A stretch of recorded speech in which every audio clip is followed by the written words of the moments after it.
Assalamualaikum warahmatullahi wabarakatuh. Saya Muhibatun Rohiriyah.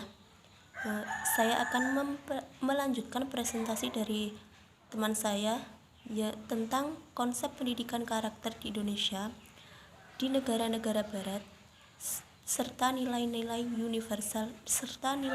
karakter universal. Yang akan saya bahas kali ini adalah konsep pendidikan karakter di negara-negara barat. Sebenarnya banyak sekali negara-negara yang sudah menggunakan pendidikan karakter.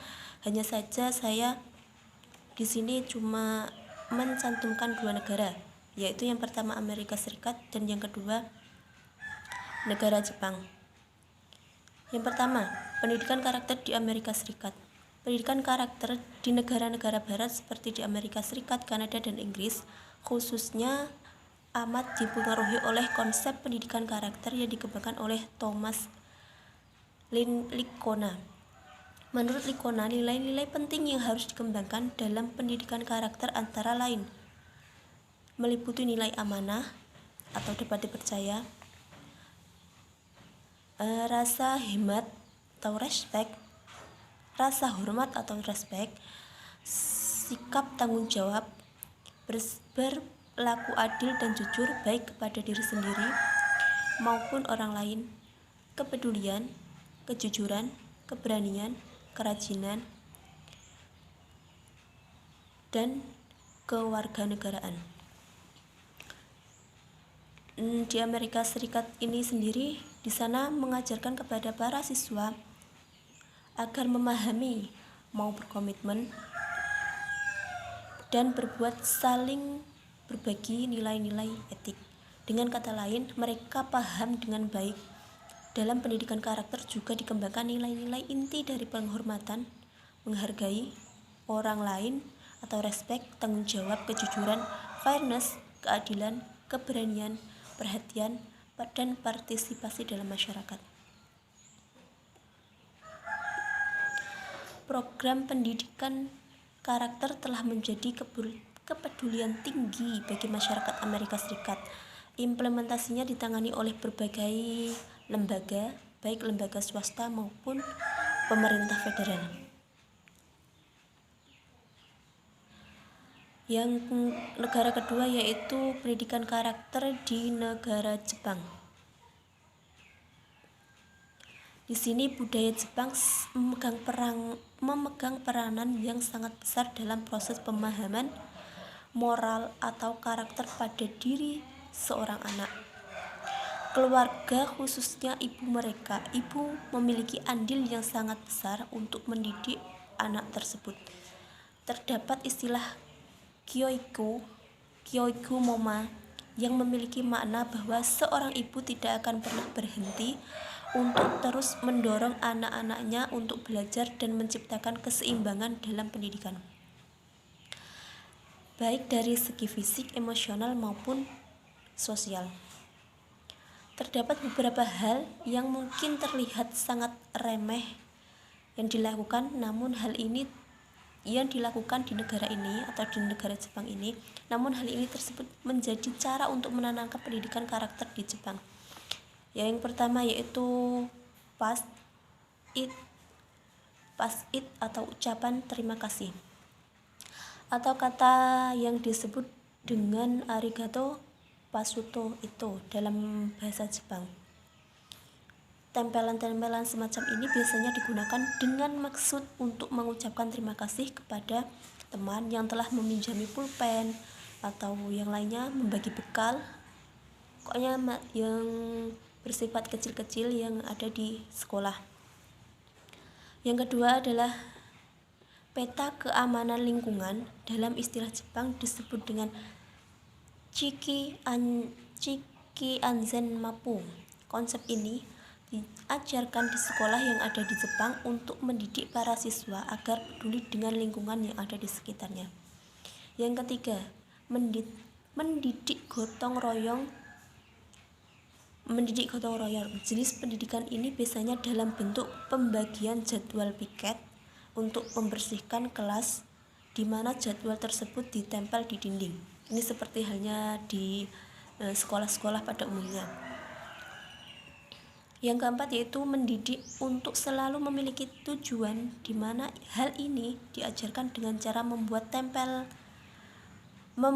target-target dari para siswa yang ditulis di bawah foto tersebut. Di bawah fotonya tersebut ditulis dengan target siswa pada yang ingin dicapai itu. Yang kelima, koran yang ditulis tangan atau yang dikenal dengan istilah Tegaki Shinbun, di mana koran ini dibuat oleh para siswa dengan desain atau layout yang menarik. Yang terakhir yaitu yang keenam, mengasuh empati, di mana salah satu bentuknya adalah dengan tidak memberikan pidato yang panjang lebar dan membosankan kepada para siswa, dengan membiasakan diri atau mengajarkan hal-hal yang di atas, yang seperti yang di atas itu 1-6 tadi.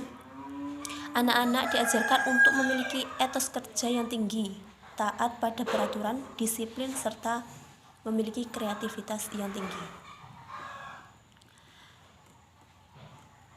Untuk materi selanjutnya yaitu tentang nilai-nilai universal dalam pendidikan karakter. Pendidikan karakter dianggap sebagai pendidikan nilai moralitas manusia yang didasari dan dilakukan dalam tindakan nyata. Tampak di sini terdapat unsur pembentukan nilai tersebut dan sikap yang didasari pada pengetahuan untuk melakukannya. Nilai-nilai itu merupakan nilai yang dapat membantu interaksi bersama orang lain secara lebih baik, atau learning to live together. Nilai tersebut mencakup berbagai bidang kehidupan, seperti hubungan dengan sesama orang lain atau keluarga, diri sendiri, atau learning to be, hidup bernegara, lingkungan dan Tuhan. Tentu saja dapat menanamkan nilai tersebut membutuhkan 3 aspek. Yang pertama, aspek kognitif, afektif, maupun psikomotorik. Di sini menurut Han, nilai-nilai pendidikan karakter yang dapat dihayati adalah religius, nasionalis, cerdas, tanggung jawab, disiplin, mandiri, jujur dan arif, hormat dan santun, dermawan, suka menolong, gotong royong, percaya diri, kerja keras, dan tangguh, kreatif, kepemimpinan, demokratis, rendah hati, toleransi, solidaritas, dan peduli. Di sini ada 9 pilar. Ada 9 pilar karakter yang berasal dari nilai-nilai luhur universal. Yang pertama adalah karakter cinta Tuhan dan segenap ciptaannya. Yang kedua, kemandirian dan tanggung jawab. Yang ketiga, kejujuran atau amanah. Yang keempat, hormat dan santun. Yang kelima, dermawan, suka menolong dan gotong royong atau kerjasama. Yang keenam, percaya diri dan pekerja keras. Yang ketujuh, kepemimpinan yang adil. Yang kedelapan, baik dan rendah hati. Yang kesembilan, karakter toleransi, kedamaian dan kesatuan. Kesembilan karakter itu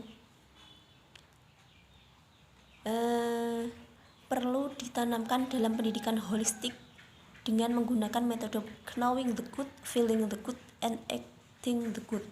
Hal tersebut diperlukan agar mampu memahami, merasakan atau mencintai dan sekaligus melaksanakan nilai-nilai kebijakan.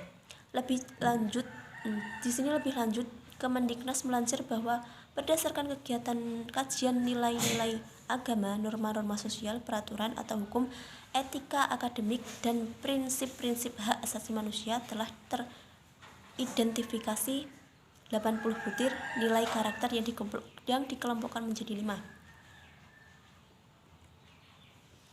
Yang pertama adalah nilai-nilai perilaku manusia yang berhubungan dengan Tuhan Yang Maha Esa. Yang kedua, nilai-nilai perilaku manusia yang berhubungan dengan diri sendiri. Yang ketiga, nilai-nilai perilaku manusia yang berhubungan dengan sesama manusia. Yang keempat, nilai-nilai perilaku manusia yang berhubungan dengan lingkungan. Dan yang terakhir adalah nilai-nilai perilaku manusia yang berhubungan dengan kebangsaan. Setelah diketahui nilai-nilai pendidikan karakter tersebut, tampak bahwa pendidikan karakter di Indonesia ingin membangun individu yang berdaya guna serta integratif. Hal ini dapat terlihat dalam nilai-nilai yang diusung, yakni meliputi nilai yang berhubungan dengan dimensi ketuhanan, diri sendiri, dan juga orang lain. Demikian presentasi dari saya. Apabila ada kesalahan dalam pengucapan atau kurang jelas, saya mohon maaf. Saya akhiri. Wassalamualaikum warahmatullahi wabarakatuh.